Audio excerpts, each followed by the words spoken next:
Yeah, you can start sharing.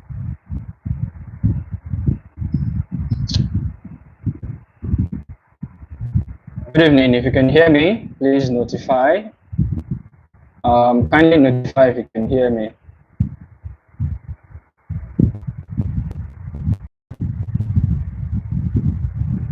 Yes, we have people join.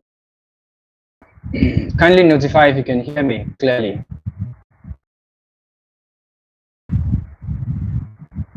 Good evening, Mr. Benga. Good to see you here. Loud and clear. Okay, that's good. That's good. Mr. Shegun, I have my bosses in the house this evening. Yeah, and here's a Samson, Mr. Wale, Claire. So sorry about it. We had a little technical glitch. So we had to quickly sort that out. Yes, good evening. Thank you for joining my live today. It's been a while. So we decided to take it public this time around by using the live. You could be doing better things with your time right now, better than this, but you chose to listen to this man. I want to say thank you. And I want to assure you that today would actually be a very, very life-changing session. I know that. I trust God for that. My people on Facebook, can you hear me? We're also live on Facebook. You want to do me a favor? Please help me share this with your friends on your YouTube, on your Facebook. Help me share this on your WhatsApp. Let's have plenty of people come on board tonight for this information, because I'm going to be sharing something really great that you don't want them to miss. And I'm sure that you are not stingy with information, and you would definitely share with them. So whilst we're waiting for other people, we had a technical glitch. So we're trying to also get other persons to come in. So whilst we're waiting for them, please do well to share. Share this with at least 50 persons on your contact list. Let them hear this. Let them know what is happening tonight. Share this, share this, share this. I trust you. I trust you all. You can hear me clearly, right? Thank you very much, Rose. I can see Rose. I can see Cindy. I can see... okay, yeah.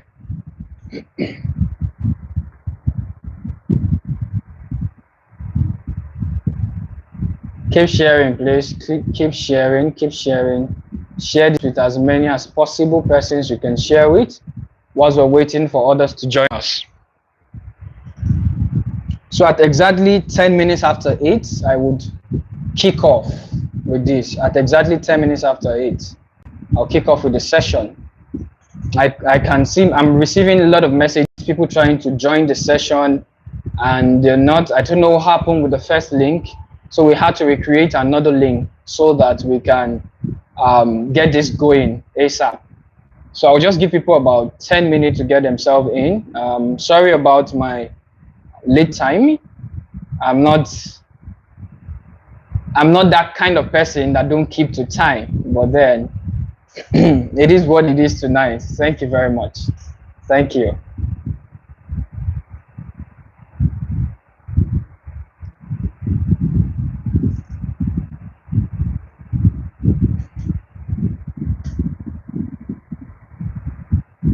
So can you please help me share in the group again? We have people that are having technical issue.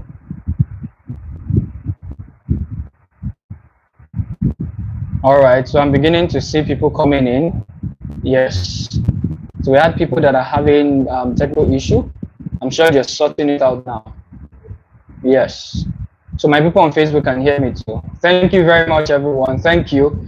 You have better things to do with your time, I'm very much sure, but you decided to spend this evening with this man. Thank you so much. I really appreciate you guys.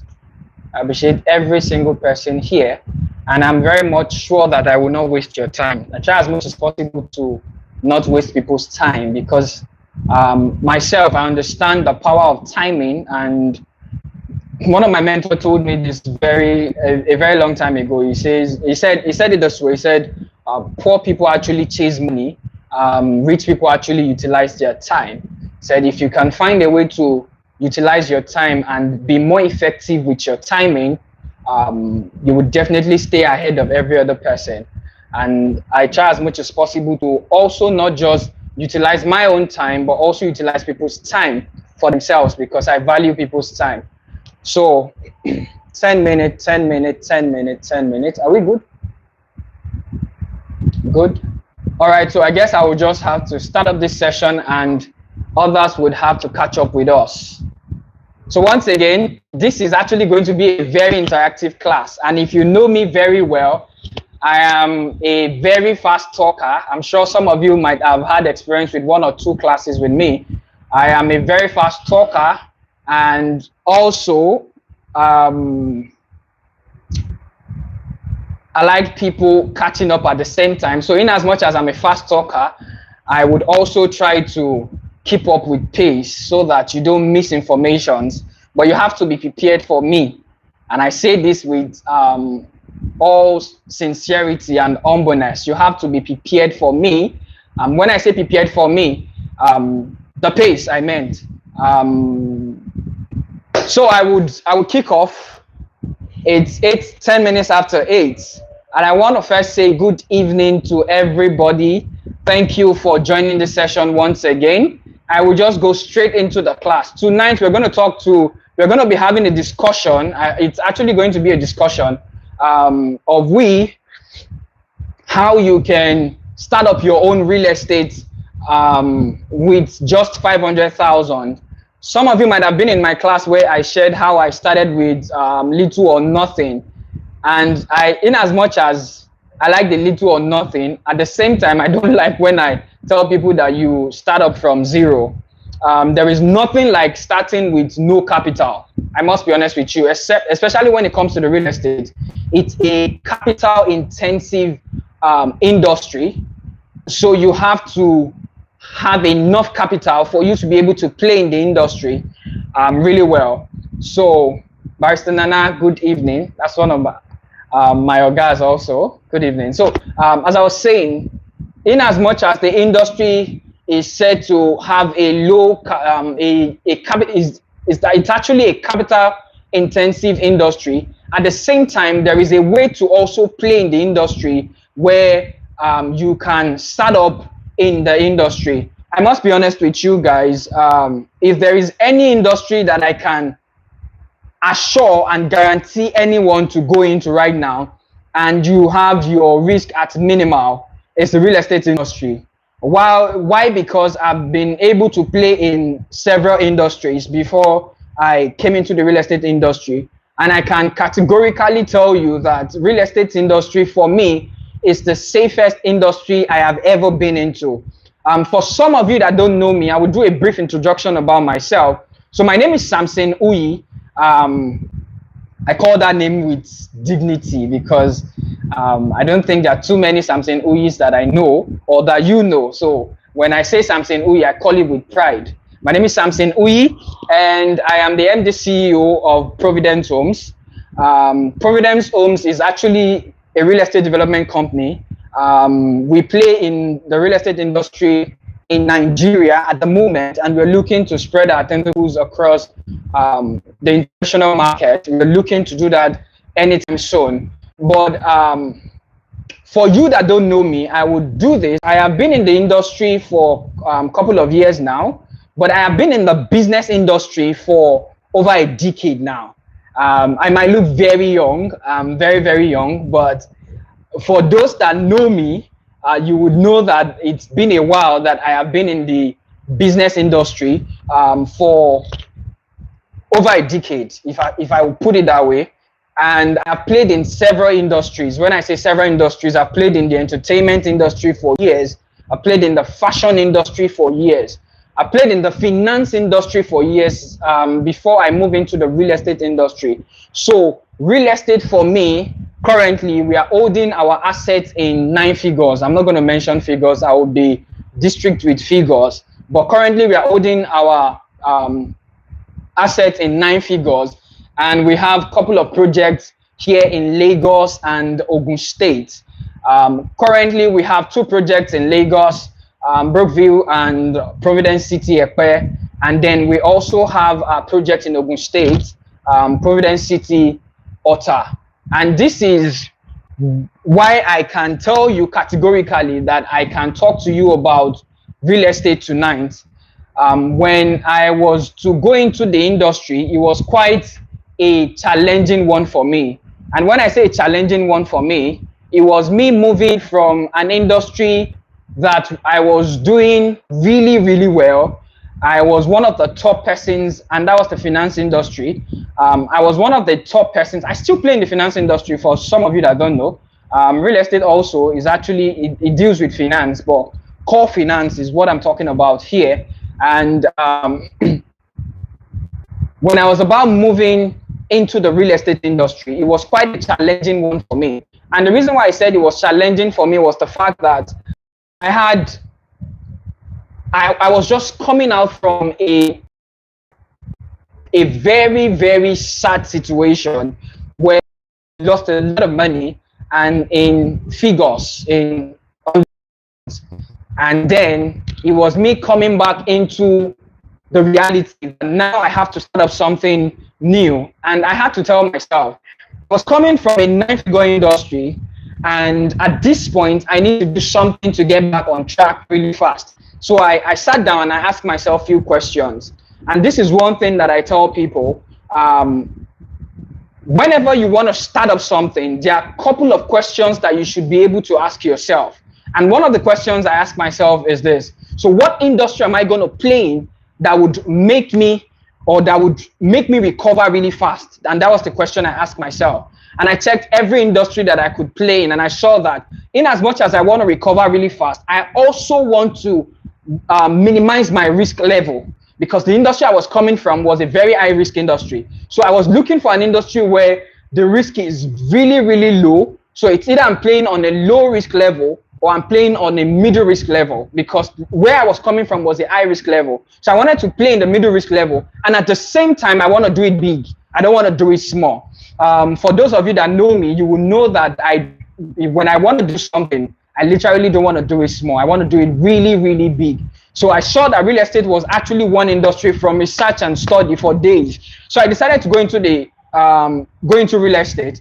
And when I was about going into real estate, I had a lot of no's. I had people telling me that you cannot go into this industry because it's quite difficult. You need a lot of capital. You need this, you need that. You're just coming from a major loss, and now you want to play in this industry. You will need a lot of capital. And the no's kept coming. Reasons for me not to go into the industry kept coming. But I told myself once, and I said, if I can raise figures to 9 figures before, it means that I can do it again. So I have to just look for a better way. I have to innovate around this thing and then get it to work. Then I move into the industry. When I got into this industry, for my first year, it was quite difficult because there was no capital for me. It was a major, major issue for me. There was no capital for me to push. So I had to look for a way to find my capital and this is one thing that I have been teaching, because it's a strategy that I have implemented over and over and over again, and I have been able to teach a couple of persons the same thing. As I speak with you, I have a couple of friends that are young real estate developers that are in the industry. So tonight I am coming to you with a sincere humbleness that I can speak to you on this topic. I hope you guys are following. I hope you're following. If you're following, type yes, yes, yes, yes. If you're following me, type yes. I just don't want to continue talking. I want to be sure that I have an interactive class. Type yes if you're following me. Type yes. Type yes, yes, yes if you're following me. All right, I can see here. So you do me another favor. Share this with your friends. You can share this with at least, my mentor will say, share it with at least 50 persons. So I'm doing the same tonight. Share this with your friends. Let your friends know about this. Tell them about it now. Tell them about it now. Your friends on WhatsApp, your friends on Facebook, your friends on wherever. Just share this with them now. Let us begin. Let us begin this. So share it, share it, share it, share it, share it. Share it whilst I speak with you guys. So why real estate? That's the question. That's the question I tend to ask people. I've had a couple of people come to me and say, I want to start up this business. I see that you're doing a lot in a short period of time. And I smile when people say I'm doing a lot in a short period of time, forgetting the fact that doing real estate for me was just a part of me in business. I have been in business for over a decade. And when I say over a decade, it's actually over a decade. I've had a couple of experiences. I've had downfalls. I've had down times. I've had up times. I've had my lessons. I've learned my lessons in business, especially when you're doing business in Nigeria. You will know that it is not easy. You have everything against you when you're doing business in Nigeria. Everything is just against you. But as an entrepreneur, you have to always find a way to stand on your feet. Even when the situation is not looking like it, you have to always look for a way to renovate yourself and stand and stay in the face of adversities when they show up.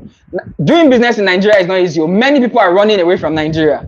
And when I say many people are jackpotting. You see people sell their properties, sell their businesses, and they jackpot. Not for me though, because I really don't fancy that. But at the same time, I must be honest with you, it's not been a smooth journey. It's been a very difficult one. But one of the things I've learned so far in life, that in the place of difficulty, in the place of challenge, that is when your creative capacity comes in play. And so I had to teach this some weeks back, and there are people in this class that actually attended that class. So when I say that's when it comes into play, my mentor played it for me this way years back. He said, look at every invention you see in the world today. And I looked at every inventor, and I saw that every single person that created those, that were able to create something spectacular that we celebrate today, actually came out from difficulties. They came out from difficult situations. He said, when you're in your comfort zone, you cannot create things that can change people's life. And one of the reasons for me in business is changing people's life. It's not just making money. So I said to myself, even when there are no challenges, consciously in my head, I look for a way to create challenges around me that would help me innovate and help me move to the next level. And that is how I've been able to stand till date in Nigeria. And I keep emphasizing on Nigeria because it's a very, very difficult one. So why do you want to do real estate? Every single person in this class today came because you heard that you can start up your own, or you can own your own first real estate with 500,000 naira. It's actually very possible. I must say that. And at the same time, I want to ask you, why do you want to start up real estate? Maybe you should, one or two persons should just give me why they want to go into real estate. Tell me. I need to know your motive. When I understand your motive, then I know where I can teach. So tell me in the comment section, why do you want to go into real estate? Why? I believe everybody here want to know how to start up or how to own your first real estate with 500,000 naira. So why do you want to stay? Why do you want to stay? You can say that. All right, thank you, Mr. Shegun. Our environment does not support entrepreneurship. So why do you want to start up real estate? Why? Let me know your why. Let me know your why. It is very, very important. When you can define your why, your how would always come into play. The moment you can define your why clearly, the how would always come into play. So that's the first thing that I do every time I want to do anything. Why do I want to do this? And I'm putting that question to you tonight. One or two persons can help me out here and tell me, why do you want to start up real estate? Why? Why do you want to go into real estate? Coupled with the fact that it's it's one of the most difficult industry, in as much as it's sweet. The money is sweet. It's an industry that can actually help you make money really fast. At the same time, it's one of the most difficult industry that I have seen so far. And I told you earlier in this class that I played in the entertainment industry, I played in fashion industry, I played in I'm playing in the real estate industry right now, but I've also played in the entertainment industry. I've played in the finance industry. So coming into real estate, I know that in as much as the risk is very low, it is one of the most difficult industry that you can get into, especially where I play, where me particularly I play. So somebody said it is one of the most secured industry. Yes, I can agree to that. It is one of the most secured industry. You can say that again. Okay, that's Mr. Shegun. Someone also said, Rose said, to secure the future. Yes, to secure the future. I'm sure that you've seen so many quotes, and you've heard from different persons. This person said financial independency. There is no rich man on earth, I must say, and I will say this with boldness. Anywhere, go and quote it anywhere, go and check it anywhere.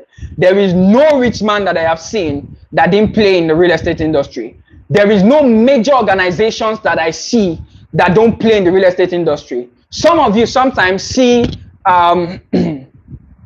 industries like the food industry, right? Yeah. So, and then you see chains. You see, let me use McDonald's, for example. You see McDonald's and then they sell food. But I tell people that McDonald's value is actually not on food. Their value is actually in the number of real estate they've been able to possess. You see companies like Walmart. You see companies like, there are a lot of companies. Their major, Walmart plays in the supermarkets. Their major asset is actually not in the products that they sell. It's not in the customer. Their major assets and their major valuation is in the real estate. So real estate is one industry that gives you a secured, and it's one industry that does not depreciate. About properties in thousands of naira that I sell today for millions of naira. Someone said, another person said, because it has a low risk in business and it gives hope for the future, because everyone wants a home. So what we are all talking about here is the fact that real estate is a future investment. But listen, many people make errors when it comes to real estate investing. And why do I say this? The reason people make errors is the fact that we are looking for a situation where you invest in real estate right now and you want to cash out your money really fast. You want to make money really fast. Are there situations like that? Yes. But can I be honest with you? When it comes to real estate, it's a long-term project. It's not a now project. It is not a now project. Many people fail to understand this.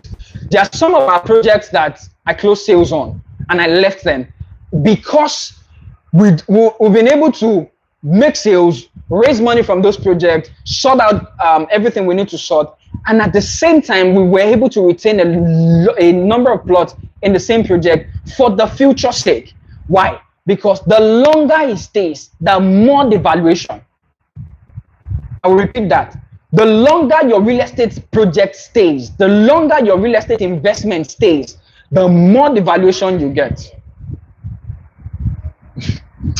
See, I was listening to one of my mentors on the golf course this morning. So he did a video on the golf course with a friend of his, and the friend said he bought a property for, I think, 7 million. Yeah, he bought a property in the same location for 7 million, and they offered him a lot of property in that vicinity because the area was not developed yet. So he decided he was not buying anymore. He just bought that one for 7 million and left it there. 10 years after then, listen to what I said. I didn't say 2 years. I didn't say 3 years. Do you get valuations that are high in 2 years? Yes. I bought a property for hundreds, and the following month I was selling in 6 figures. There is very much possible if you know how to do this thing. But what I am saying is this: it's a long-term project. The man said 10 years from that time, he refused to buy another plot. So when the place developed, he wanted to buy another property there, and they told him for 107 million. He said there was an 100 million appreciation in 10 years. So he decided to sell his property and said he's selling for 150 million. Some people were selling in the same area for 100 million. Some people were selling for 150 million. So it's not a short-term investment where many of us, and when I say many of us, including me, I've been a victim of short-term investment, high risk, and I paid big time. I paid for it big time. Now, my own investment wasn't even into Ponzi scheme. My investment was into proper company. I bought a share of an organization, and it went sour. But it was the way I was looking at the investment, my projection on the investment was a short time. So my risk was really high and I paid for it big time. But the truth is this, what I paid at that point in time wasn't me losing my money. When I said lose, I lost in 9 figures. Some of you might have heard the story before. I lost very high. But what I lost wasn't a loss for me. It was me paying for a tuition fee. That is what I call it. So, and that is what many people do. Some people say, oh, I invested in real estate and I lost money. No, you didn't lose your money. You only learned a better way to make more money and to do it better. So one of the things I learned then was that. So now when I do business, I do it in a better way. Some people would say that I hold funds really well, that I don't like spending money. And the question is this, if you understand where I'm coming from, if you understand what I've gone through when it comes to finance, you will know why I tend to reinvest and put my money back into investment rather than spending it on luxury. I'm not saying spending on luxury is bad. I'm not saying that. Spending on luxury is good. I like good things. I like when you are using good things. But the truth is this. When you are not there yet, it's actually very, very good to tell yourself the truth. That I am not there yet. So what I keep telling myself at this moment, some of my friends will abuse me. Hey, you should have done this, you should have done that. You're a big man, you're this. And I'll tell you, you can see that on the outside. To me, I'm still a small man. Because my vision is different from yours. You don't understand where I'm coming from. And I know where I'm coming from. So when you know where you're coming from, you will definitely be able to define where you are going to. So for some of you that are here, that have questioned me on one or two things, I believe that I've been able to answer that question. So let's dive into it. Now, for me, the reason I got into real estate is simple. In as much as I want to change people's life, I also want to make money. And I want to make money really big, but at the same time, play on a very medium or low risk level. That is it for me. How did I get into real estate? When I had my major loss and it was an issue for me, some of my funds were seized. I had to do like a fundraising for my project. I kept looking for projects. I wasn't looking for what's it called? Sorry, I'm getting some. I might have to. Please give me 1 minute. I might have to put off this. I'm getting some messages that are causing distractions. So please help me attend to.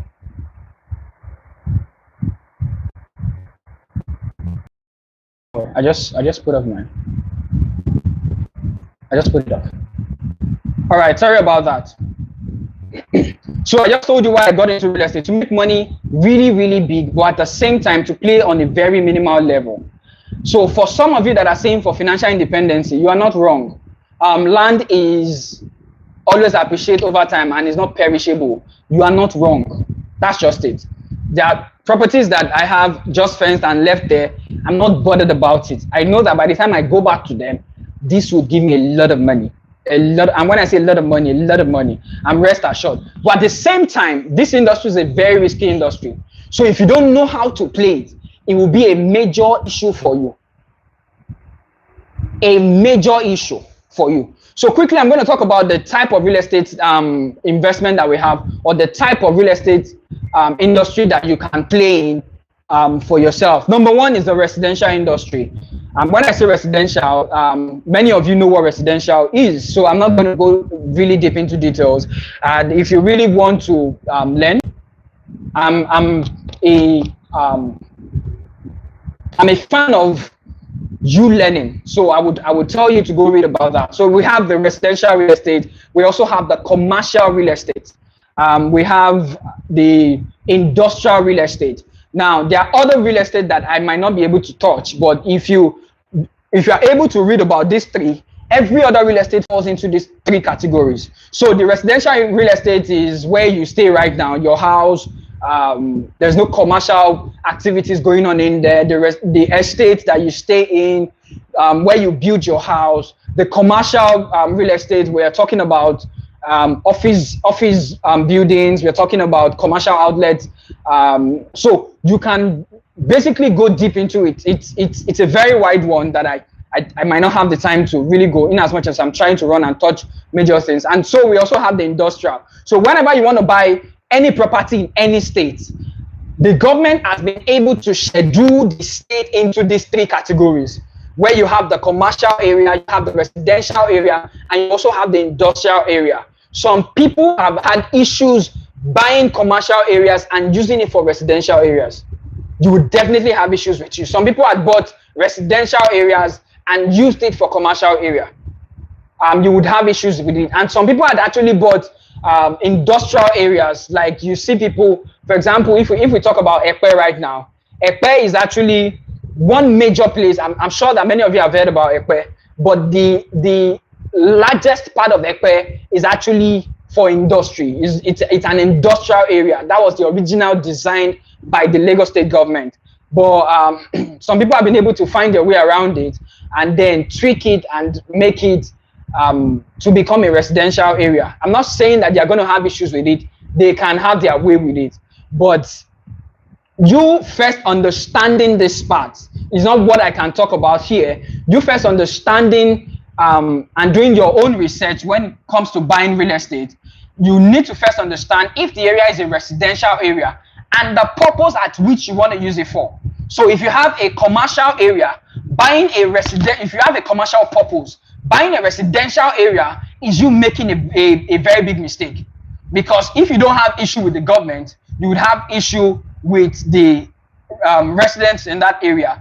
For example, I was staying in a particular area where I have people that were running a commercial activity in a residential estate, and they were disturbing me really loud. It was quite close to my house. At some point, I told them I had to drop a message in the estates group, and I told them, I said, if these guys don't shut what they do, I would personally make sure that Lagos State shuts down this organization. And before then, I'd passed several warnings. I'm not saying don't do your activities, but this is a residential area. You have to make sure that you put it down or you put it low. So they disturbed me with their music. So I told them that if you don't stop this by tomorrow, I would make sure that I pull every power, everything I can pull, and make sure that this place is shut down. I'm not against shutting down your business, but if you see that you want to disturb me, I would make sure that I put it down. And why can I say this? It's actually because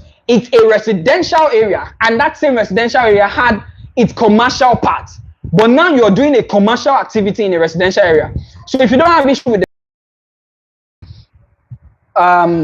to buy any property, if you're planning to do anything when it comes to real estate, your purpose has to come first. Remember, I asked you why you want to go into real estate. That's you defining your purpose before you get into anything. So I want to do residential activities. What we do is we buy land in bulk, and then we design communities. We create residential estate for people to stay. Now, in our residential estate, we also create commercial areas for people. Why do we do that? Why don't we just sell residentials? There are some of our estates that don't have commercial areas. When you want to do anything commercial, you go outside. And the reason is because it's purely luxury. It's designed for luxury. So if you want to do anything that relates with commercial, you have to go out of the estate. You're getting it now. But when we were sourcing for that property, we made sure that it's a residential area first, so that we don't get disturbance from not just the residents of that estate, but also the vicinity around there. We don't want anything that would disturb the original plan, the purpose of that estate. There are some of our estates that have commercial areas, and our commercial areas are fixed in places where we know that it is off the residential, according to our plan. So when we are working on our estate plan, we made sure that commercial areas don't conflict with residential areas. So you want to do anything in the commercial area, it's totally different from the residential area. That is, we understanding the purpose of an estate, and we plan ahead of time. So your purpose has to be in place first. I hope you're writing down. The number one thing you need to consider when you want to buy any property, your purpose for that property must come into play. So for some of you that want to go into development, which I will talk about the different areas where you can play in the industry. For some of you that want to go into development, you need to first make sure that you define the purpose.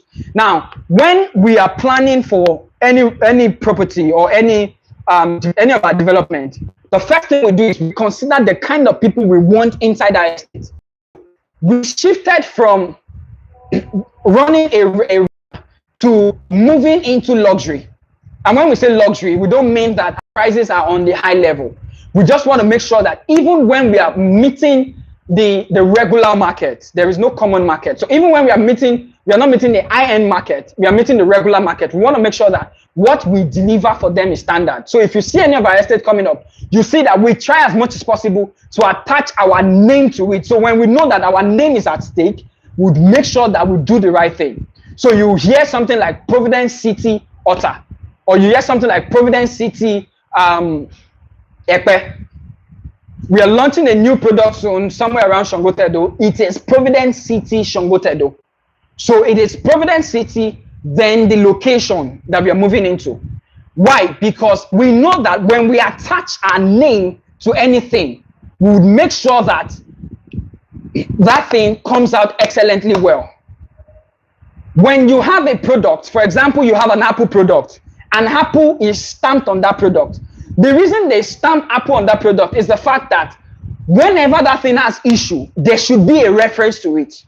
So I can say that this is Apple product. Not that, oh, we don't know who owned this product, and then it became an issue. So when we say that Providence Property or Providence City Estate, you know that we have one purpose in mind, and that purpose is defining luxury. And we are committed to making sure that we deliver what we need to deliver. Because our name is at stake. Are you guys following me? If you're following me, type yes. If you're enjoying this session, type yes. If you're not enjoying this, please type no.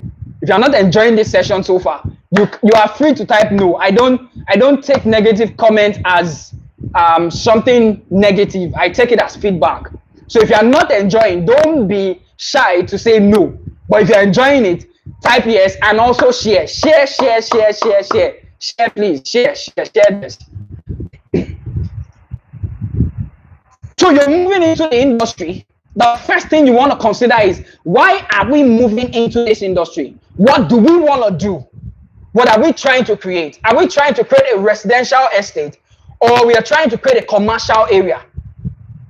You can decide to build offices. As a matter of fact, we have that in our plan, and we are launching that soon. So you can decide to play in the commercial area. There's a lot of money in the commercial area. Some of you heard about one of the beaches, the coastal road that had to go through Landmark, and you heard a lot about what Landmark CEO was talking about, how much they've invested into the area for the government to come pull it down. The commercial area of that property makes a lot of money for them, and it's something you should look into if you're going into real estate. I'm sure that every single person here, if not today, but also maybe tomorrow, would want to go into real estate. And I would recommend you to go into real estate. I am willing to stand behind you for you to get into the industry. It's a very interesting industry. It is challenging, but there is no industry that is not challenging. But when it comes to real estate, it is worth it. So the purpose, like I said, is the first thing that you check. It is very important. Write that down. Why am I doing this? Am I doing it for industry? Dangote bought Ibejuleki not for residential purpose, in as much as they have the residential area, but for industrial purpose. So when they were looking for that property, they had to consider everything possible. How do we make this possible for us? How are we going to make this easy for us? Which part of Lagos is going to give us access to what we need? So we need access to good road. We need access to water. How are we going to get this? Which area is closer to the coastal area? Before they chose that place, they chose in Ibejuleki. So they know that in the original plan of the federal government, there should be a coastal road that would link Lagos to Calabar. It didn't start from the Jagaban tenure. It's been in the plan since way back. If you go check history, many governments that come into play and not put it into use. The contract had been awarded several times that it has not come into play, but that's not my business. That's not why I'm here tonight. But somebody decided to start that project. But before they started that project, a man had seen into the future and realized that, see, I can influence this project to come into play. So he was able to define that, oh, this is where we need to put it. They needed to consider shipping out the petroleum because of the refinery. They had to look for somewhere close. That is why you have the Dangote, the what's it called, seaport in that area also. So they had to first create a seaport in that area. Considering what they want to do before they even bought that place, they could easily situate that in Ikorodu or decide to go to Epe. But when they are considering what they need to do, which is industry, the why behind it would help them to put everything they need to put in place. So you want to start up an industry and you're going into a residential area. You're not considering easy movement of your product when you produce. You're not considering the accessibility of your customers. These are the things that you need to put into play when it comes to buying real estate. When that is done, then you can move to the next stage, which is you purchasing. So for a developer, the first thing that we consider is the location. Before we decide to buy any property, so when we decided to buy Brookview, for example, let me use our first property, Brookview. It's situated in Ibejuleki. The first time I went for that project, I didn't like the place. For me, it was too inside. I was looking for a project that would be closer to the express because it was my first project. And I wanted something that would be easy to sell. And I said, no, I don't want this property. And I left. Leaving that location, I have my uncle at town planning. So I decided to check the plan for that particular area after a week. When I checked the plan for that area, I realized that that was an alternative. Do you have a call? Can you hear me? If you can hear me, let me know. Yes, you can hear me.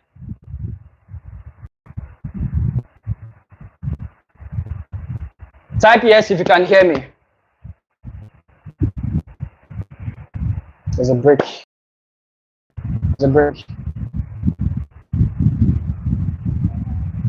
All right, if you can hear me, type yes. I want to be sure. So there was, okay, good. So I told you guys to pray about the network, so network don't mess us up tonight. So as I was saying, and then it links back to Post-Fort Mainland Bridge, and also link the road back to Badore. Badore, the Ajah area. Are we live? Are we live? I need to be sure. Are we live? Are you guys good with me? Are you guys good with me? Interact with me, let me be sure. Interact with me, let me be sure. All right. Thank you, Mr. Wale, for that. So when I realized I'm coming back to do the family favor, so I went back to this particular property owners and I told them they offered me 30 acres. They were begging me. They offered me 30 acres. Now, when I wanted to buy this property, everything that I talked about, all the facilities that I mentioned, the airport, the Fort Mainland Bridge, the access to Badore were not approved yet. That is one thing about foresight. You buy it cheaper when you have foresight. So they were not approved yet. So I decided to come back to the family. They offered me this property at a particular price. I almost paid double when I came back 1 week later. Do you know why? When I left that place that particular day, I told a friend that is also into development that I saw this property, but this is happening there. And then the guy went behind and went to negotiate with the family and bought part of the property. So out of 30 acres, he bought 20 acres immediately. So I was left with 10. When I came back, because they now have power. Somebody had offered them money. So they came back and then they told me that they are not selling again. Now, they were begging me before then. Now I had to start begging them. So I started begging. They had no power on their end. So they sold it for me at a higher price. I had no choice than to buy that property at a higher price. When I bought this property and we left it, we started selling. We sold at a better price. We ourselves, we sold at a better price. In as much as we started putting things in place. So foresight helps you to make quality decisions. The things that will be put in place might not be in place. The reason people are buying Ekpe today is not because they can see it now. Can I be honest with you? 5, 6, 7 years from now, the place might not be as developed as people have painted it, or as we developers have painted it. But the truth is this: the value of your property today will never be the same in 7 or 10 years from now. I can guarantee you that that place will be selling times 10 or times 15 by then. I can guarantee you that. One of my mentors in the real estate bought a property. You know the place very well, Eleganza. When he was sharing his story, he said they bought, when it came to Chevron, the same Chevron that you guys know today to be one of the luxury area, the Chisco area. If you know Eleganza really well, he said when they came to that place, it was water. From Ikate, yes, from Ikate to that place, said they had to use boats. Many of his friends said, what are you looking for in this place? But he was able to buy this stone because they could not get to some places. So they had to throw stone into the water and said, that's the location. That's the end. So from this end to this end, they had to use a boat, a canoe, not even a fly boat, a canoe, because they had to paddle to the place. But look at Chevron today. I can say with bold mind that he didn't buy Chevron for 100,000 back then. If you're buying any property, we're looking to buy some properties there for development. We're looking to go into housing development, so we're looking for some properties around that area. I can tell you that the cheapest land in that area, the cheapest is 60 million. And that 60 million is you going inside, way behind. Why? Some people were able to buy at 20 million. Some people were able to buy at 10 million. Some people were able to buy at 5 million. Some people were able to buy at 3 million. Some people were able to buy at 1 million. There was a particular time that those families were selling at 1 million. But today, they are selling at 60 million, 50 million. With all ego. The families were negotiating with me water land for 50 million. So you have to do filling. Today, as at the economy, if you're filling a 1 acre land, you should be budgeting around 30 to 40 million. Ankle level. Budgeting around, if there's any developer in the house, you should know. You should be budgeting around 40 to 30 million if you're filling a 1 acre in that place. 1 acre is 6 plots. So if you divide that by 6, you should know how much you're spending if you're buying a plot to fill. You should know how much you're spending in as much as you paid that high. So your ability to see into the future determines how much you can take advantage of that property. So I am saying to you today, if you want to get into the real estate industry, you need to make sure that you can buy when other people are running away from it. Take the risk to buy. If you want to be a developer, you have to make sure that you take the risk to buy. Somebody said my camera quality is bad though. Most likely the network. Because right here I have the best quality. I'm not saying I'm using the best phone, but I try to make sure that I use one of the best cameras in town. So what can you do in the real estate industry? What can you do? I've talked about you buying into the residential area, the commercial area, the industrial area, why you should buy. So what can you do?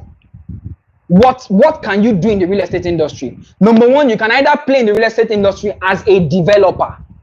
Note this down. For those of you that used to ask me, how can I get into real estate? You can play in the industry as a developer. Now, what do I mean by a developer? I'm angry at the network that it can be manageable. When I can see myself really, I'm a fine man now. You should see the fine man. Clearly, and you should see it. My quality here is quite clear, but the network is what it is, man.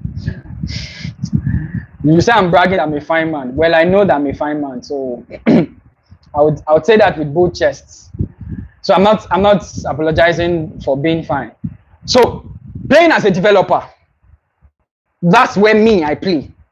But before I started playing as a developer, I'd also play in another industry called the agent or the broker industry, which I would explain that. I've also played in the marketing industry of the real estate. So these three major parts of the real estate is one thing that you should pay attention to. Number one, the developer. Now, who is a developer? Simple. Simple. Somebody that actually buy property and decide to develop it. So you buy property, maybe a bare land, and decide to build apartments, or you decide to develop the estate and sell in pieces. That's all about developing. So is it that you're developing residential area, you're developing a commercial property, or you help industries develop their properties, because industries also need developers. They also need. So is it that you're playing in that industry, which is the industry that I play majorly now. You've heard me mention about, you can Google Providence Homes, you'll see some of our projects that we've done and we're still doing in hundreds of acres. The project that we're doing in Shongotedo currently is stated around 3 billion. It's one major project that would actually shake that area. And when I say shake that area, you know that when we want to do anything, we try as much as possible to do it really big. There is no essence of you playing in any industry and decide to play small. When I want to do anything, I want to look for who is playing really big in that industry. And I don't compete against that person. I just try to innovate around what that person is doing. It's a simple thing. If only our nation can try to innovate the first world country that we talked about today, they know what to do. But then we are not doing that.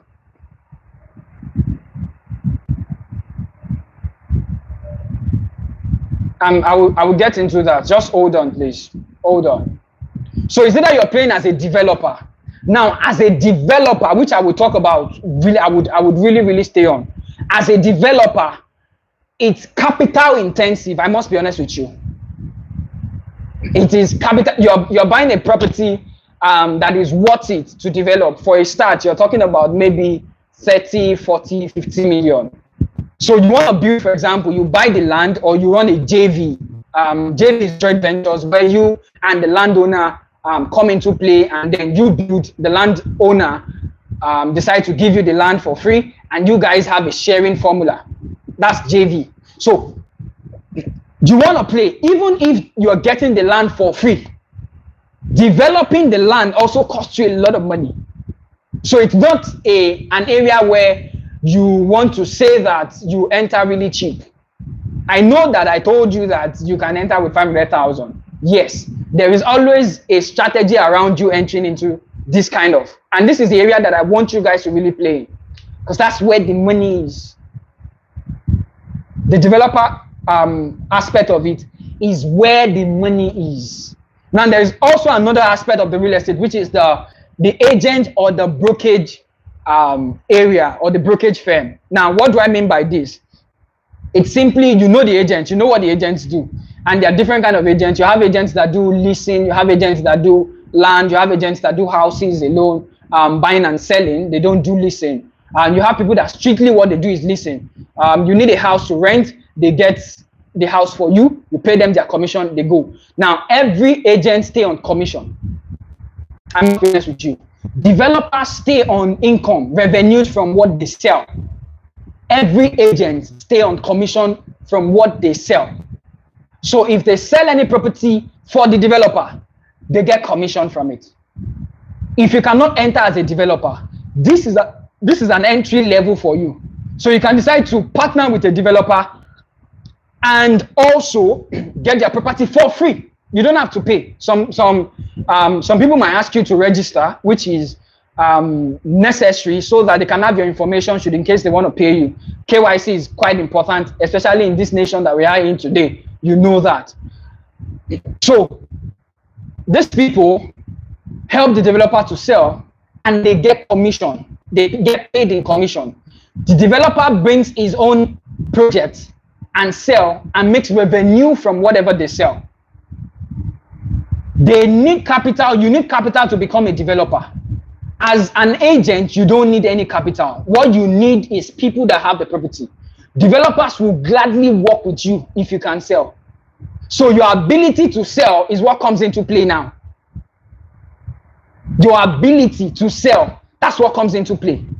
So if you want to play in this area, this is an area where you can start with zero capital. And I mean it with all sincerity, zero capital. If you walk up to me today and tell me you want to sell, gladly I will let you sell. I will dish out everything that you need to know about the product. I would even train you for free to sell. In as much as I had to stop free trainings because there are some informations that if they are not attached with me, the receiving end might not value it. They might not value it. I'm a trained psychologist, so I know how it plays. I know how motivation plays. When the motivation is over, it dies off. But when you know that you actually paid for this course, you will sit down and you will always look for a way to figure it out, even when the difficult part comes into play. So you're playing in this industry as a broker or an agent, you don't need money. Somebody said you have to be a good marketer. You can't be in the developing industry and don't know how to sell. That's the most important thing. In fact, not even as a developer, you cannot be in any industry and you don't know how to sell. I put it to your face. Give me any billionaire you see today, I will tell you what they are selling. Any billionaire. And consciously or unconsciously, we are selling every day. We just don't know. The choice of clothes you wear from your home, the choice of where you decide to look, the reason why you go to your hairstylist or your barber, the reason you have to go into a particular choice to buy what you're wearing. I like good things. I like, I'm a fashion, let me use the right word. I don't want to use what, I'm a fashionable person. I like wearing things that look good on me. The reason I decide to do that is not because I want to wear it for fun. It's because I like to sell myself. So unconsciously, we are doing that. Somebody mentioned Femi Otedola. He is selling. Bill Gates is selling. Mark Zuckerberg that you see today is selling. The company was on for 8 years. They were not making profit, but they were consistently pushing the product out. They were consistently pushing the product, not to only individuals, but they were selling the product to investors. I've been privileged to raise a lot of funds from investors, and it is due to my ability to sell. In fact, if you ask me my greatest strength, my ability to raise funds from investors is one of my greatest strengths.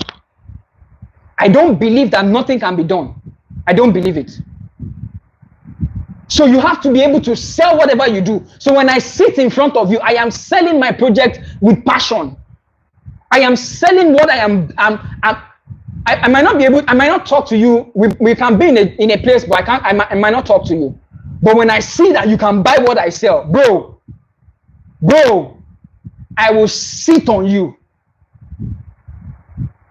I won't make it difficult for you, but I will make sure that you can see from my point of view why you should buy into what I'm selling. So you have to be a very good marketer. Very, very good marketer. As human. Not even now you in real estate. In every area of your life. Even at your place of work. Your boss will only notice you when you are bringing in business. Forget about how much they pay you. The people that get promotion in any organization are the people that bring in business. You can remain in one level for a while, but you can climb the ladder really fast if you can figure out a way to bring in business into the company. So selling for you has to be a major thing. I hear people say, no, I don't like selling. Me, I don't want to do anything with selling. I will do something for you. Somebody asked me about my library today. In as much as I do, I want to bring in 5 books. My library right now, 70% of my strength is on selling. 70%. Let me do that. Okay. I want to bring these books. Let me see. Now look at these books. Look at these books. This is Soul Givers, Sell More. This is the times 10, 10x rule. It's about selling. If you know Grant Cardone really well, go and Google him. He's a seller. This is network marketing on sales. Street smart on sales. This is change, is on selling. This is magnetic marketing. What am I saying with this? You have to always make sure that you are selling. And I want to always ignite myself when it comes to selling. Currently, I've been, I take courses, a lot of courses, but 70% of the courses that I pay more, and when I say I pay more, I pay in 6 figures when it comes to marketing. I did a course recently at Lagos Business School, and it was strictly on marketing. And you know how much it will cost me. Can I shock you? It's a virtual course. Not even me sitting in the class. It's a virtual course, and it cost me over 500K. Why? Because I realized that my ability to sell more would keep me alive. Not even in business. Will keep me alive. Especially in a country that you are in. And when I say a country that you are in, not just Nigeria alone. Not even this country. Anywhere you are in the world, there's recession everywhere. You need to understand that. The recession is not just Nigeria alone. The devaluation of Naira is not just the major thing. It's happening everywhere. Inflation is eating into money everywhere, even in the dollar that you're fighting for. Everywhere. Dollar only has value because you are in Nigeria. If you work in their system and you're spending in that system, you will know what it costs. A friend of mine works in the UK, and he was sharing with me what he was going through. It was earning maybe £2,500 by the end of the month, and then he had to remove tax, expenses, and everything. By the time he was done, he was left with £50. By the time he was done with all the expenses, he was left with £50. So he was. So you need to understand that. Type yes if you're enjoying this. Type yes.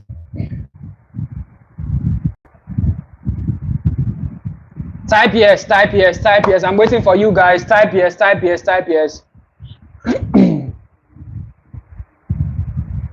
All right, good. So what I'm saying is this.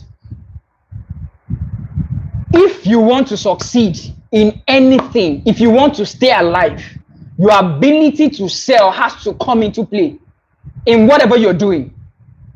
If you cannot sell yourself, if I ask you what do you do, and you cannot sell yourself, if I'm in any room, if I have the opportunity to meet 1 or 2 persons, by the time we are done with our conversations, I might not tell you directly that I sell real estate, but you will know. Because our conversations will always round around that, in as much as I want to listen to you.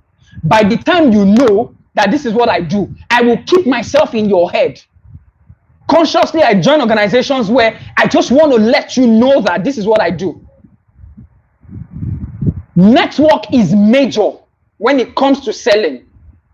For those of you that want to go into selling, network is major.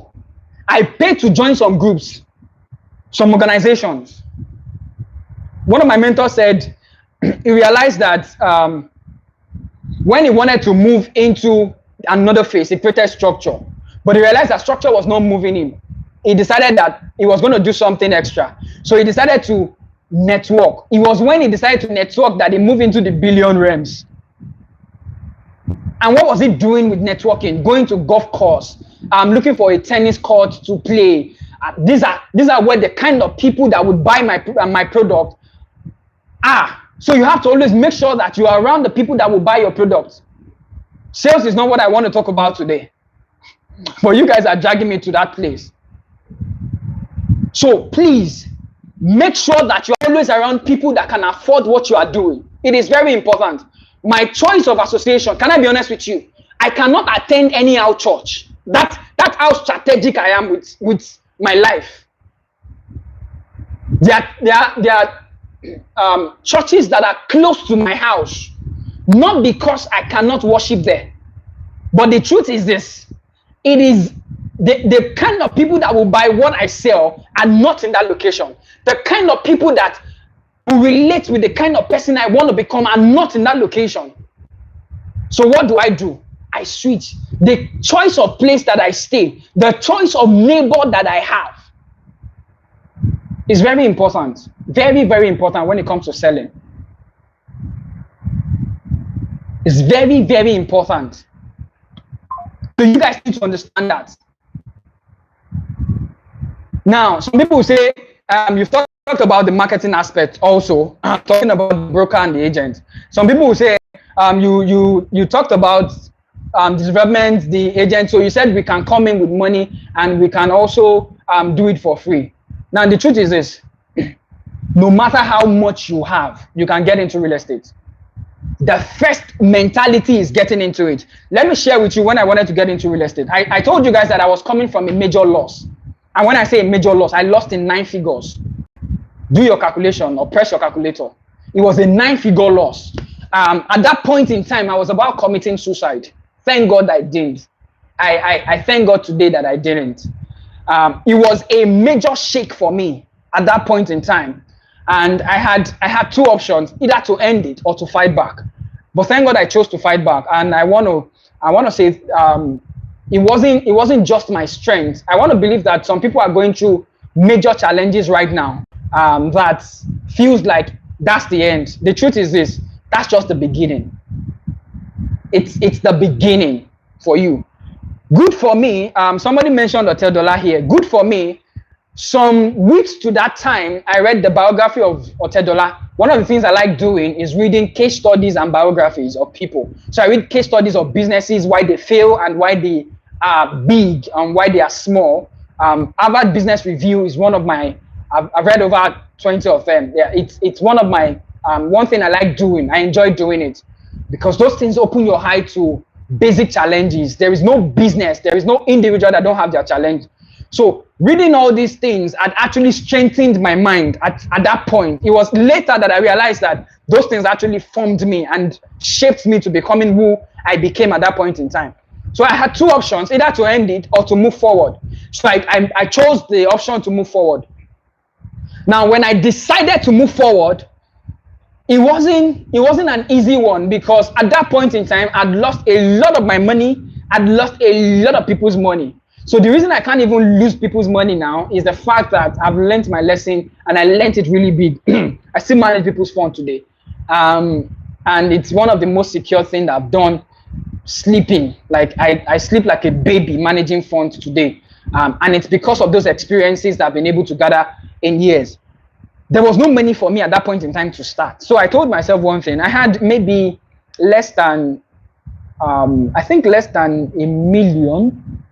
Yeah, after clearing off debts and trying to sort out some people that was owing money, selling properties to sort out, I had few money, but I wanted to go into the real estate industry.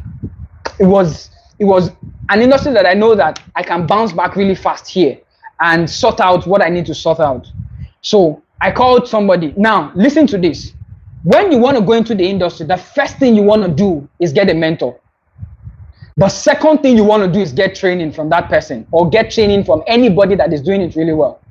So I was coming from a finance industry. I was one of the top 5 in that industry. Now I am moving into a real estate industry. I know nothing about real estate. I started doing my research, did a lot of research about real estate. I had so many information. Now it's time for me to move and put those things I've learned into play. So I moved in and I started a deal. Number one thing that you should do, number one, write it down. If you want to go into real estate industry, look for a deal. I will say to you both, look for a deal. Go and look for a deal. Any deal. Even if you don't have the money now, even if you don't have the money in your pocket, go and look for that deal. You will find a way. So I started looking for a deal. Every morning I will wake up. My wife will go to work, and I will decide to It was my fiancé then. So I would decide to, I called a man. He had been in the real estate. When I had a lot of funds, the guy wanted me to invest in real estate, which I actually invested in a couple of real estate companies that are still standing today. And I was feeling like I have investments in real estate. I had a couple of properties in prime locations. So I felt like I have properties, I don't need this because I don't understand it. And that's why I said, get training. Get training. When you understand the industry, you would enjoy it. So I called the person back and I said, oh, that discussion we had the last time, Alpha, can we kick it off? And he said, yes, we can. And I said, okay. So every morning I will go with my car and I will fuel my car and we'll drive down to Ibejuleki. We had a lot of agents that were looking for properties for us. So agents were taking us to different properties and we'll go from morning and we'll come back in the evening. During negotiation, now let me let you understand this. For every information, for every meeting that you sit with those families, there's something they call Owo Ijoko. What Owo Ijoko means is you have to give them money for them to be able to sit down and negotiate with you. You are the one buying the property. You are the one giving them money, but they still want money. Before you even start negotiating, they will negotiate the Owo Ijoko with you. That's how interesting it is. So of the little fun that I have, I was taking care of myself, I was paying bills, I was fueling the car, and at the same time, I was fueling feedings and stipends of people that were going around with me. And I was still paying the family Owo Ijoko. So for every meeting that I was having then, I was paying nothing less than 30K. Then, nothing less than 30K. Different families. Before I had my first deal, I did not do negotiation at all. I would do at least 20 negotiations. 20. And I got this family that were willing to go with my deal because I had a proposal myself. Now, realize that there was no money. I have to look for a way to create my capital. So I wanted to do a project. So somebody said, so them rip you. No, come on. So I wanted to do a project that was in hundreds of millions.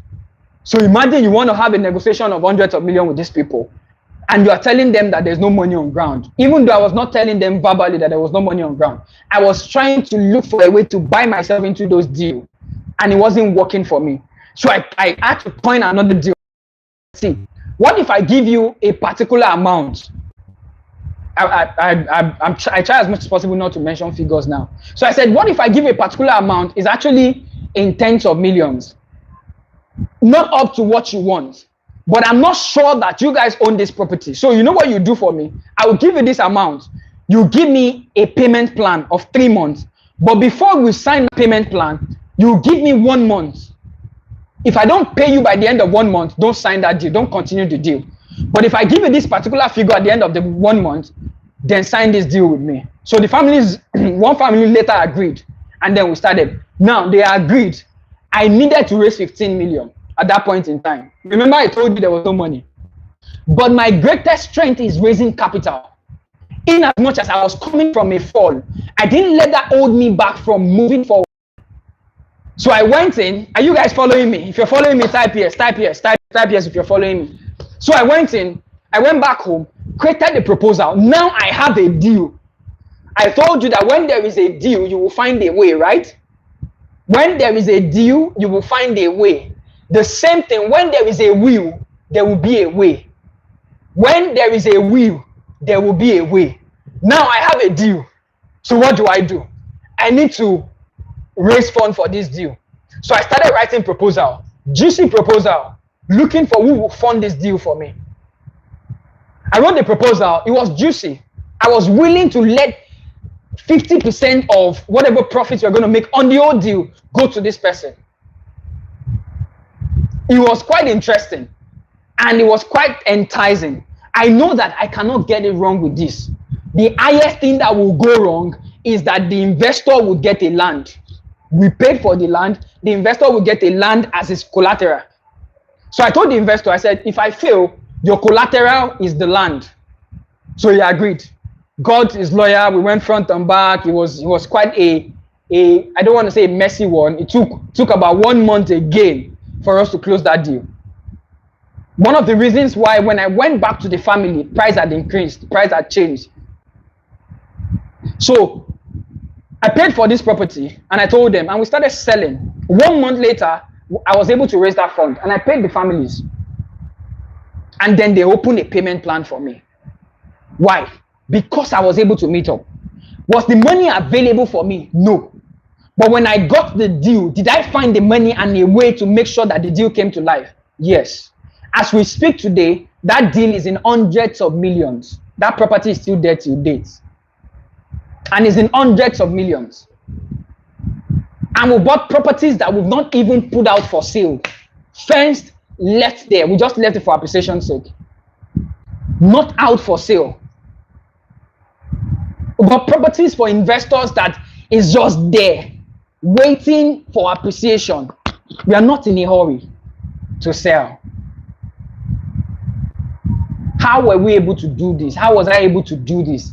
The fact that I told you, when there is a will, there will be a way. So if you want to play in this industry, the first thing that you have to tell yourself is you have to look for a deal. When you get a deal, you will look for a way to fund that deal. I will hear there's no money on ground, there's no this on ground, there's no that on ground. I was listening with one of my protege and I told him, and he wanted to move into development. I told him, I said, see, it's possible. In fact, I'm moving into development to show him that it's very much possible. I said, it's possible, nigga. Sorry to use the word nigga. And why do I say it's possible? I said, go and look for the land. When you get the land, come back to me. That's the first thing. Go and look for the land. He said, how is he going to pay for the land? How is he going to sort the land? How is he going to do this? How is he going to do that? I said, go and look for the land. Can I shock you? He already got a land and he already got an investor to fund his first project. Now, when I say fund his first project, it wasn't him getting money. It was him selling off plan. What is off plan? It's you selling before the project even kicks out. He was able to sell that project and make money to start up that project. But imagine that he didn't take the first step, which is looking for the product. He would have been somewhere creating every excuse for the impossibility. Whatever you want to do, I don't care, even if it's not in the real estate industry, there is a first step to take without money. So money should not be a major thing that is stopping you. If money is the major thing that is stopping you, then you're not clearly defining what you're doing. I told you that I want to do a project in 3 billion. Can I shock you? Aside the asset we have, I don't have the 100 million available to put into that project because I tie my money majorly with assets. So profit is coming in, revenue is coming in, we're pushing it into another project. Revenue is coming in, we're pushing it into another project. That's the way we are growing. And I told you guys that we're moving across not just Nigeria right now. We're moving into the international market soon. And if you want to move into the international market, you have to make sure that you learn how to reinvest whatever you're making. But the truth is this, are we going to do the 3 billion project? Yes, we're going to do it. In fact, negotiation is on the table with a couple of investors for the project as I speak with you. They will fund it. I'm not scared. So you have to take away fear and take the first project. So you want to move into the real estate, you want to move into development, start looking for that product. You want to move into the agent industry or the broker industry, start looking for the developers. Developers will not kill you. Tell them you want to do a short of their product. They will gladly accept you. Gladly, for those of you that have not started real estate. I know some of you are here that are into it already. But for those of us that have not started, and you can testify to how much you make on commission, just connecting people. Just connecting. There is someone that is connecting me to an investor. I know how much that guy is making. I'm not kidding you. He's making hundreds of millions. Just connecting me to an investor. Once the deal is closed, he's making hundreds of millions from that deal. He's not doing anything than connecting me. But you see what it feels like he's not doing is a major one. That guy took me into a major clique in Lagos, in Nigeria. When I say major cliques that shake Nigeria, that when they talk, the number 1 or the number 2 citizen would listen. but he will make money just introducing me into that clique. Closing the deal is left to me, it's not him. But when the deal is closed, he will make his own money. So what am I saying in essence? There is always a first step to whatever you want to do. Money should not be the major thing. Money should not be the major obstacle for you. Man, I'm almost on my 2 hours, so I should be rounding up now. So it's either you're a developer or you're an agent. Now, I created a platform and I shared with you guys, which is how you can move into the industry with just 500K. So there are 2 ways that you can move into the industry. Number 1 is you moving into as a developer. Now, when I say moving as a developer, you might not be able to afford the large capital. You might not. So it's either you're moving in as an investor first, or you are moving in as an agent or a broker. That is how you can move in into with 500,000. In fact, moving in as a broker would cost you nothing but your transportation to whatever location that you want to take your shot, or where the property is, or having a meeting with that person. That's what it will cost you. But you see, when it comes to developing, if you have the money, I will tell you to go in full time. Talk to me. I have a mentorship session where I teach people how you can go into it even with a little capital, in as much as it will be in hundreds of millions. It doesn't have to be in that hundreds of millions. You don't have to be the one to source the money yourself. There is a way to raise capital. There is always a way to get money for any project you want to do. So how to raise that money, I'm actually going to be teaching you in a separate class from this. We can't do that live here. So if you want to be a part of that class, you might have to message me. And that's the 100K class. It's not going to be free.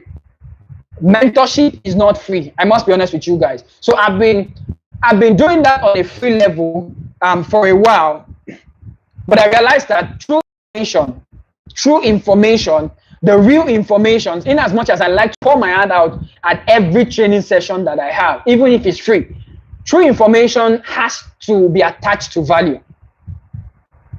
Trust me, it has to be attached to value. The 100K is just you paying for your school fees. When you went to the university, the government could actually let you have it, paying for it, in as much as it's being subsidized. You're paying for it. And for every mentor that I go meet, even if I don't go,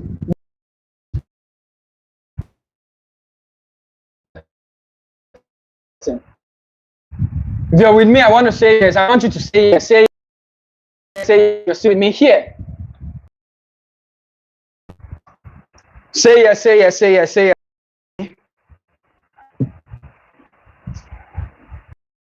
I want to be sure that you guys are still with me. So say yes.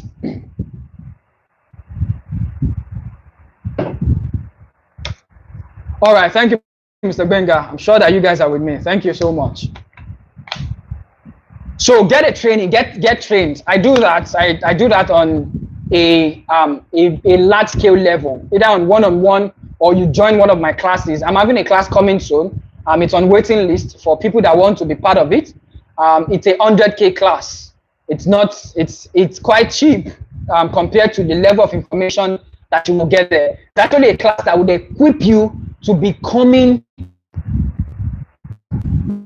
man. All right, so thank you. So how you can source your product, how you can get funds, how you can raise your capital, how you can sell your project to people to believe in, how you can.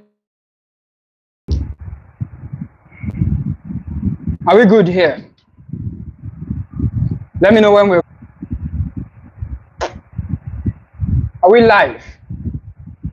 Type yes if you're live.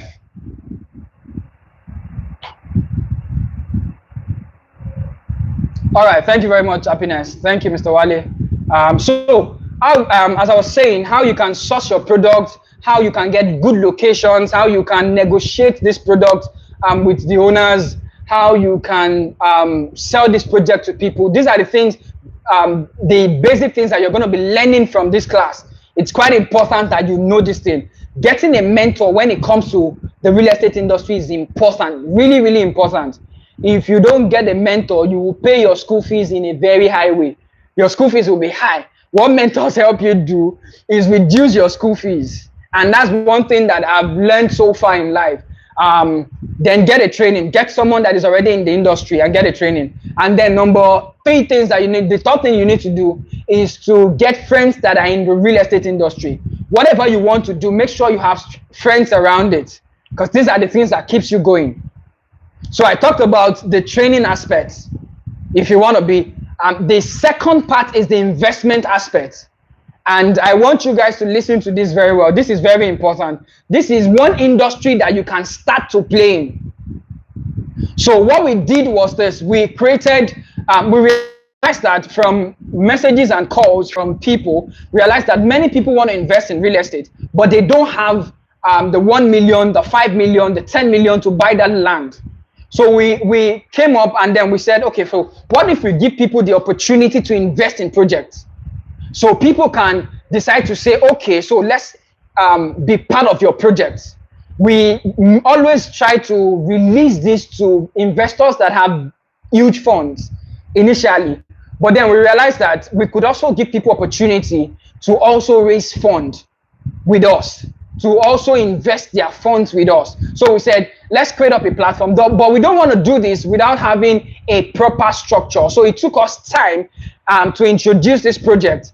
And the project we are introducing, it's a cooperative project. So when I say cooperative project, we created a cooperative where our members can, or people of the public can register with the cooperative.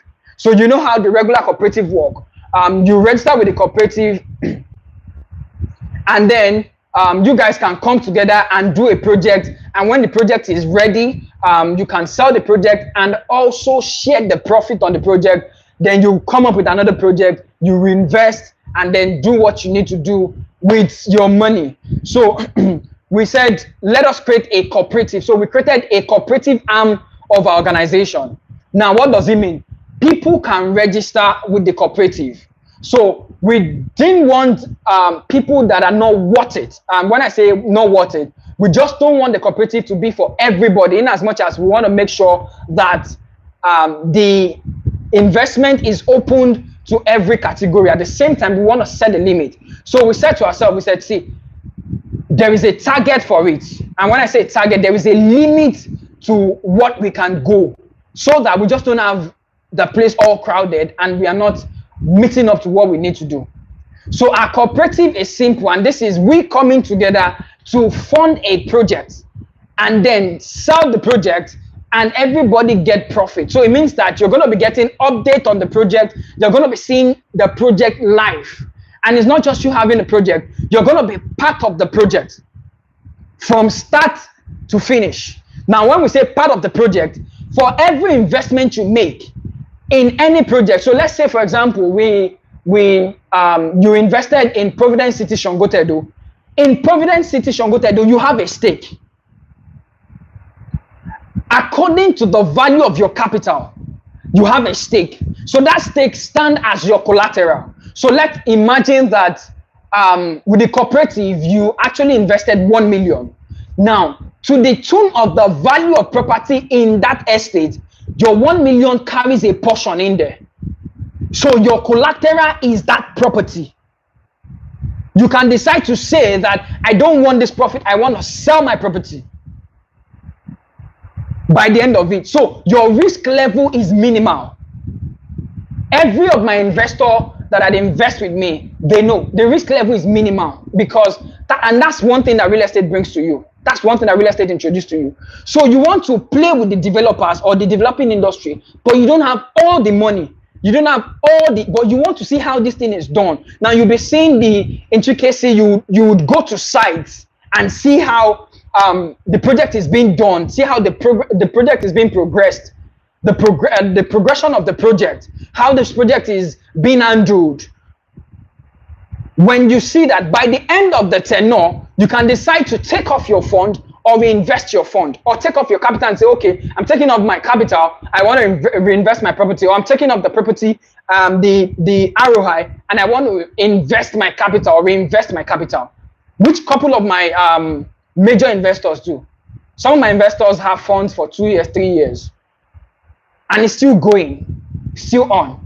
So the 500,000 is the minimum that we set for anybody that want to become a developer. So the cooperative, exactly. So the cooperative gives you a co-ownership. So you are part of the project. It gives you a co-ownership leverage. You have updates on the project. You see how the project is being done. You go to the site that the project wants to handle. We are starting anything on the project. You are invited. You can walk into the project. We let you know, oh, we are going to site for allocation of, and everybody, listen, everybody that invests in the project will be allocated. That's the interesting thing. So you have an allocation on the project, on the sites, to the tune of the value of your money. And you have your deed of assignment, your deed of agreement. Exactly. Somebody just said, like, stakeout platform. And the truth is this, some of you put your money in the bank, but that's what you do. That's what the bank do with your fund. That's the only way they can keep your fund. Because keeping money lying at state is the money devaluing. But you can tie your funds into a project. You can tie your fund into real estate and the money keep going. So with 500,000, you can co-own a project and there is a maximum limit. So one person cannot take all the project because we are leaving room for people to be able to be part of something. That's what we are doing. So you will be able to be part of, and you can say that I'm part of this project.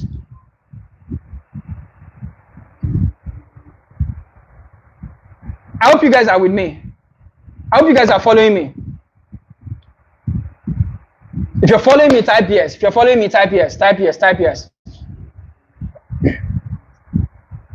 Type yes. Type yes. If you're enjoying this session, type yes. Type yes. Type yes. Type yes. Thank you, Taiwo. Thank you, Taiwo. La. Thank you, Rose. Thank you, Rillings. Thank you. Thank you. So you want to be part of Providence. So if you're launching Providence City, let me say Providence City Mowe, for example, you can say that I am part of Providence City Mowe. You are part of the project. Even though that what you invested in the project is 50,000, is 500,000, but the right of co-ownership and the right of allocation gives you the right to be part of the project. So you have your deed of agreement to hold. If the developer, which is we, most of our project for now, in as much as we'll be also investing in other developers that we see that are worth it, would make sure that we screen the project and make sure that the project is solid before we invest in them.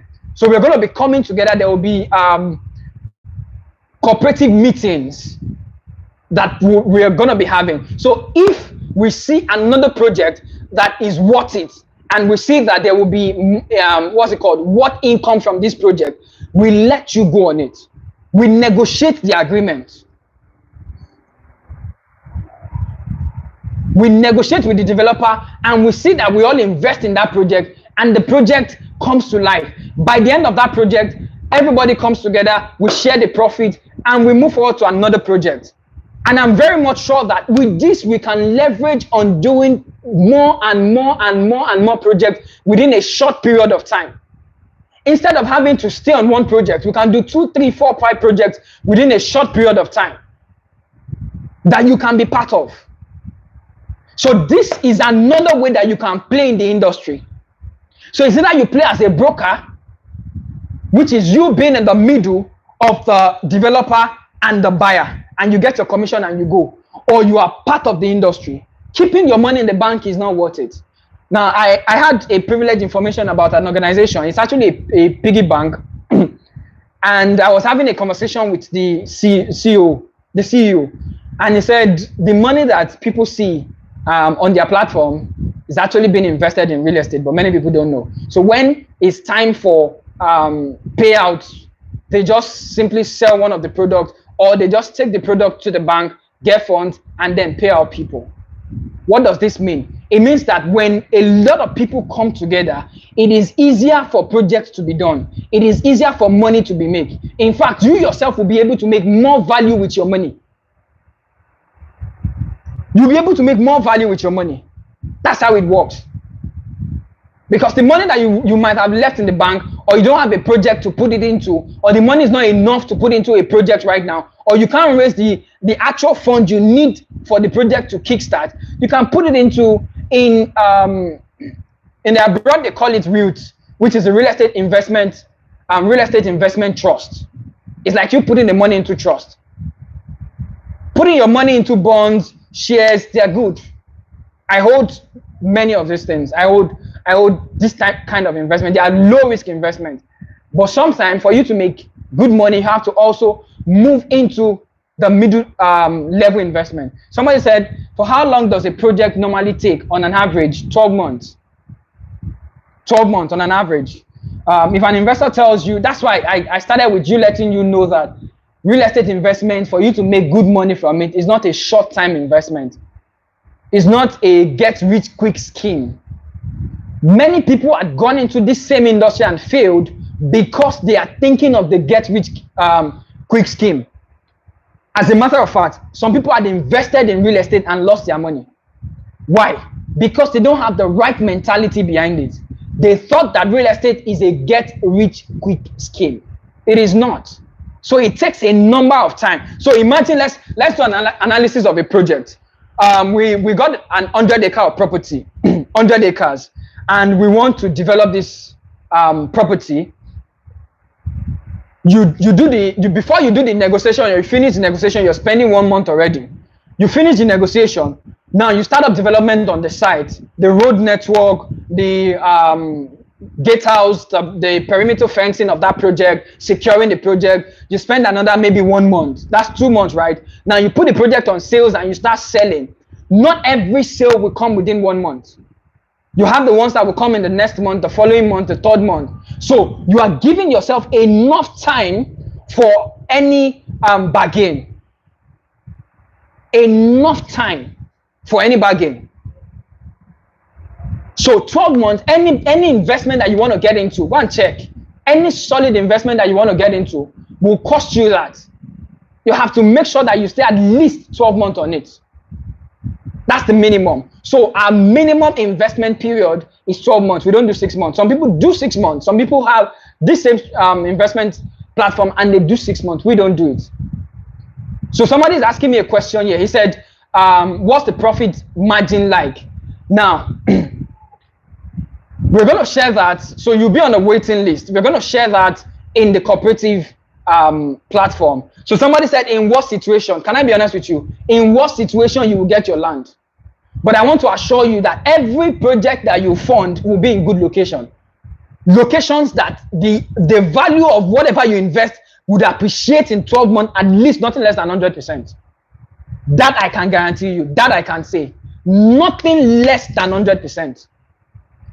So if the project fails, the worst situation is you have your land as your collateral. That's the worst situation.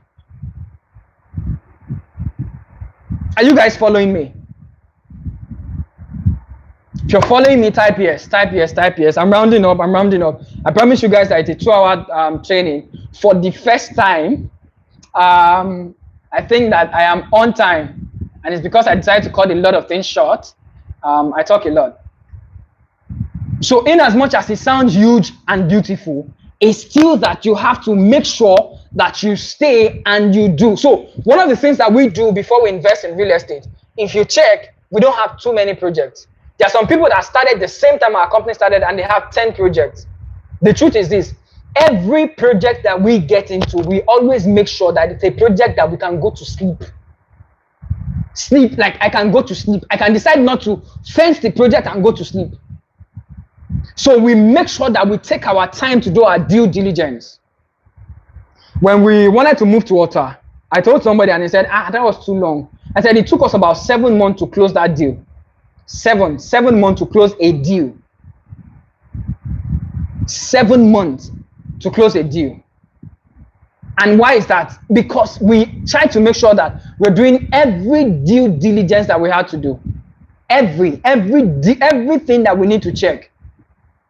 As much as people are selling Ekpe, as much as people have 2, 3, 4, 10 properties in Ekpe, we only have one so far. And we try to make sure that that one that we have is a genuine and property that we can go to sleep on. The location, the title, we make sure that it is not something that in the future we start running around. Because you need to understand that whoever is buying into the project is investing their money with you. And you don't want to mess with people's money. You don't want it. So every of our project, in fact, it's one of the reasons why we started a trademark on our project. So when you know that it is Providence Project, it's not just any name, but a Providence City, this location, you know that our name is attached to it and we don't want to mess up. We cannot afford to mess up. So before we launch, before we close any deal, before we get into any location, every due diligence has to be in place. Every due diligence has to be in place. Yes, the 12 months is actually starting from when? So there is an open period, which is why I said we're going to get back to people on the cooperative on how to register. There's an open period for funding. Once the period is closed, you cannot fund that same project. So there is a target and there's an open period for funding. So if it's between maybe 1st to maybe 15th of a particular month, by the end of that 12 months, everybody gets within that period of time, get your return and your capital within that period of time. You can then decide to invest in another project or invest in another project that you want to do. And we'll try as much as possible to bring projects to you often so that you have options, plenty of options to put your money. So if you have a 500,000 that you kept somewhere that you're not using, this is the best time to use that money. Because the same 500 you leave in your bank account. Do I leave money in my bank account? Yes. But it's money that can do daily expenses and also money that can be put into project that needs to go into project anytime soon. That's the money we leave in bank account. In as much as we want to do it, we try to make sure that money is being put to work at all time. At all time, money is being put to work.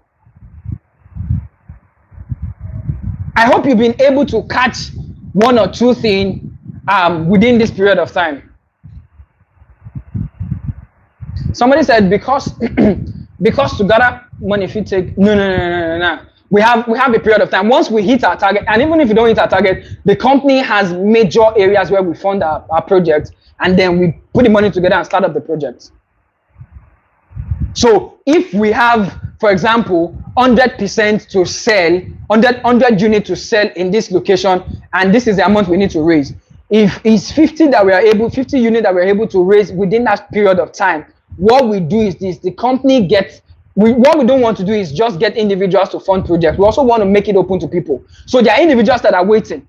In fact, we don't need to bring our projects to you because there are individuals that are waiting to fund the projects.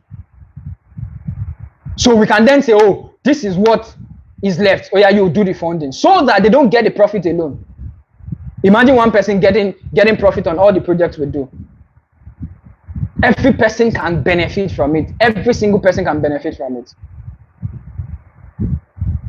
So that's how it works. That is how it works. I want to round this up in 10 minutes. I will leave room for questions.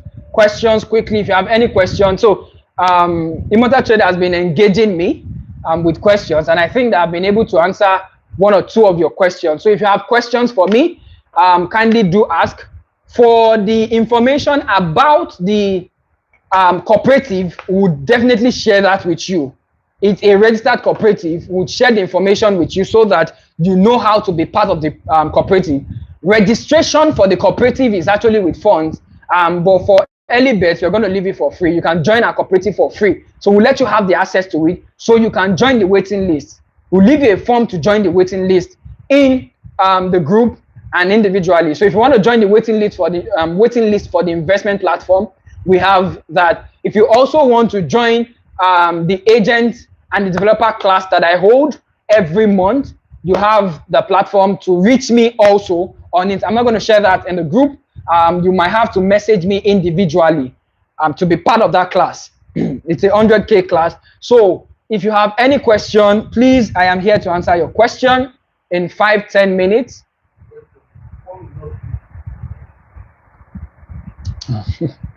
So I just got an information that the cooperative is not free. So some of you might have to ride on my influence.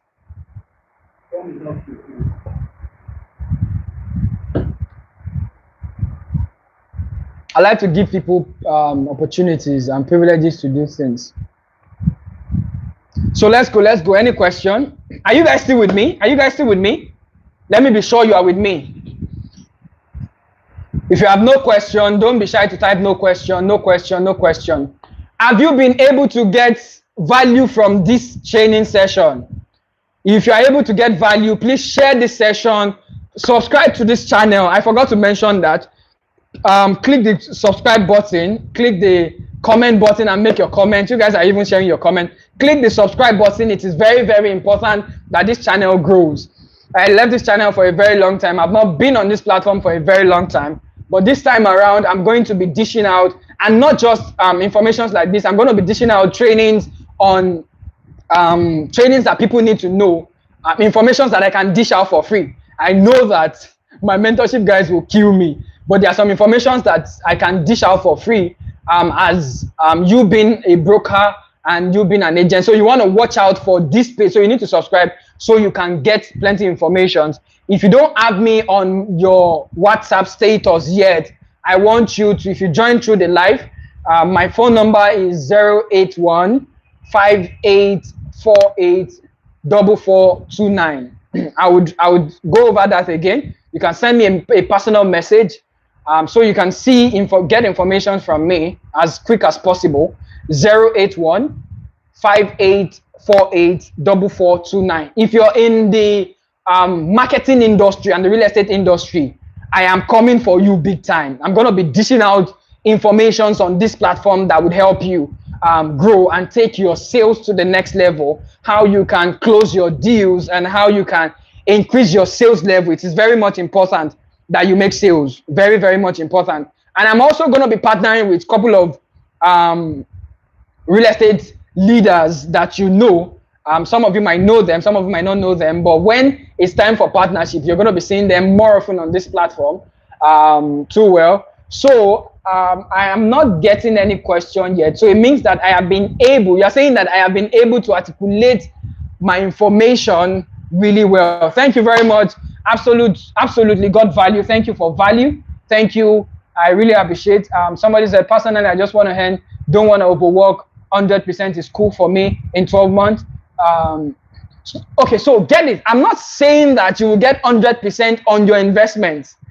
I'm saying that when you buy land, there is no investment that is, if they tell you that you invest your 5 million and you're getting 100% in 12 months, that's a lie, bro. Run. It's not sustainable. So the reason we said we want everybody in a cooperative is so that you can see the profit generated, and then we can then decide this is how the profit is going to be shared. This number of percentage is going to this person. So even before we start the negotiate, what's it called? You can negotiate with the developer. You can negotiate on your ROI. So I'm not saying that 100% in 1 year. No. So don't get it wrong. But you'll get more information about it. I'm sure you'll get more information. The smartest way to make money is when you let the money work. I must be honest with you. That's the smartest way to make money. If you want to do the hard work yourself, you would work really, really hard to make money. But when you let the money do the working and let some people put the money to use, the truth is this, I myself, I only put money to work. I rest a lot. If you know me, in as much as I'm a workaholic, one thing that I don't joke with is my sleep.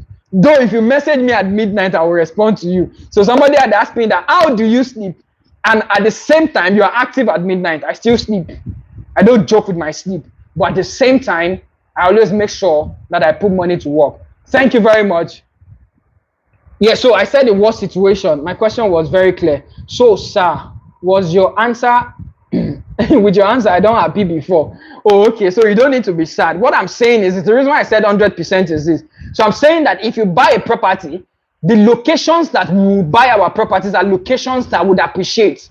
And we are saying that the minimum those properties can appreciate is 100%. But you know that when you have a pool of funds together, and by the time you're sharing profit would have fallen down to maybe 30, 40, 25% when you are sharing profit among the projects.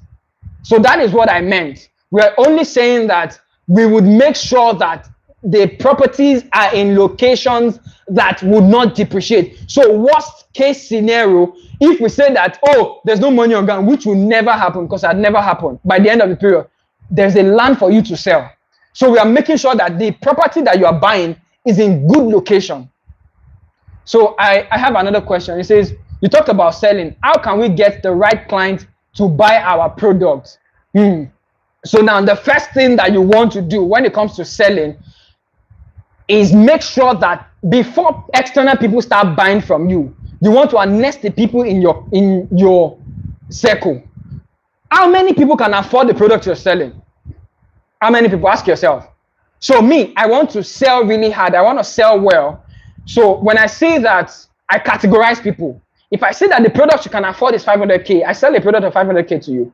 If I say that the product you can afford is 1 million, I sell a product of 1 million to you. If I say that the product you can afford is 10 million, I sell a product of 10 million to you. So the first people you want to look out for are the people in your circle. People that can afford what you're selling. They would, in as much as people in your circle don't believe in you, or they don't be the one to buy your product, they will be, sometimes they will be the one to refer you. At the same time, there are strategic ways of selling, which I'm going to be sharing on this platform at often. I'm going to be teaching strategic ways of selling. Another way to sell or to learn how to sell, to join the agent or the development class.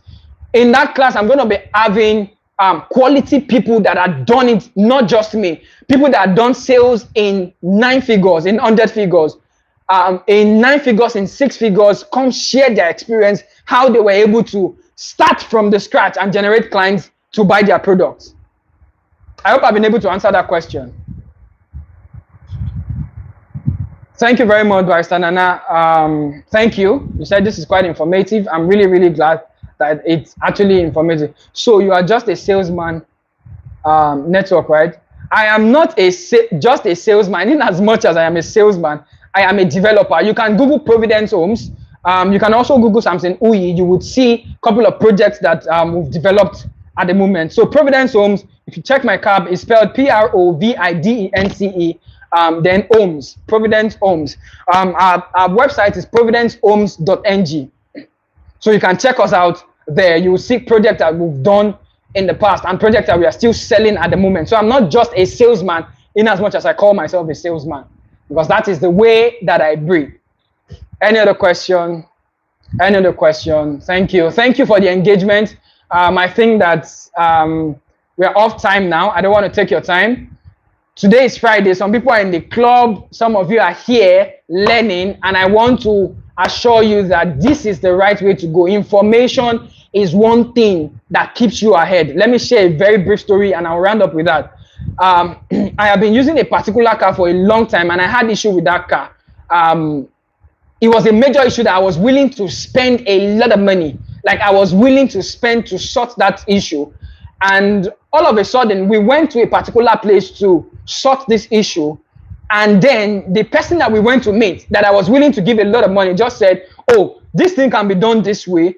You can easily use this product or just do this thing this way.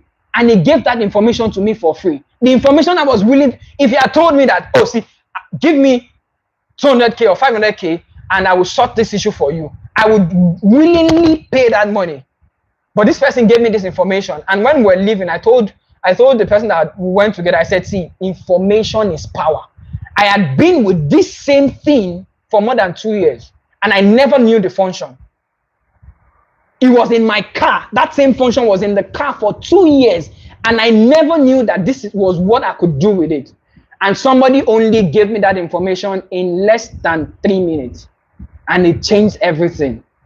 So information is power. Every time you have the opportunity to learn, please make sure that you do. Can you switch? What happened? I'm sorry about that. Who switched the inverter? Sorry about that. So I'm going to be going off now. I guess somebody switched. Can I have the inverter on, please? Why did you guys switch away from it? Why do you have to switch away from it? That guy. So I'm going to be sorry about the someone switch away from my inverter. We don't trust the power holding company in this part of the world. They can mess up at any time. But we try as much as possible to stay on power as much as we can. So thank you very much for that, and sorry for that break. If there is no question at this point, I would leave you to go. Thank you for the relation. Please do well to subscribe on the channel so that you can get updates when there is information. So the NEPA was 4% and so usually I don't stay on NEPA. I try to stay on inverter, so I didn't know how that happened. So even if they mess up, we don't know. But I don't know how that happened. But we are glad that we're able to come back on time. Even when they try to disgrace us, they cannot disgrace us.